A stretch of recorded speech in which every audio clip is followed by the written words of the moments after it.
প্রথম পর্বের ভিডিওতে তোমরা এই পর্যন্তই দেখেছিলে। মজার কাণ্ডটা হলো ওই যে তালপাতার পাখা দিয়ে হাওয়া করার নিয়ম আছে না জামাইকে খেতে দিয়ে, ওইটা নিয়ে।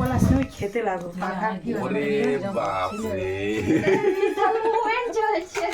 এখানে দিদা আবার মাকে বলে দিচ্ছে, এই তুই শাশুড়ি হয়ে গেছিস, মাথায় কাপড় দে নইলে ভালো লাগবে না।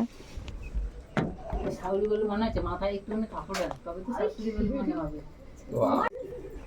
পয়েন্ট কমে যাবে জানিস। হয়ে গেছে আল্লাহ। ওই যে ও হাত পাখা দিয়ে হাওয়া করতে বারণ করছে। আরে আমরা প্রায় যখন জামাই ষষ্ঠীর আগে বাজারে যেতাম দেখতাম হাত পাখা নিয়ে যান নতুন জামাই, এই বলে বিক্রি হচ্ছে। আমি আর ও তো ভীষণ হাসাহাসি করতাম যে এখন তো কারেন্ট চলে এসেছে, তাহলে এখনো কেন হাত পাখা নিয়ে যাবে মানুষ। আর মায়ের ওই হাত পাখা দিয়ে হাওয়া করার মুহূর্তটা ভিডিও করা ছিল, ওইটুকু ভিডিওই এডিট ছাড়াই আমি ফেসবুকে আপলোড দিয়েছিলাম। তারপর দিন দেখি 99.8K ভিউজ হয়ে গেছে। আমরা তো অবাক। এই মিনি ব্লগটা তোমাদের কেমন লাগলো অবশ্যই কমেন্টে জানিও। দেখা হচ্ছে পরের ভিডিওতে। রাধে রাধে।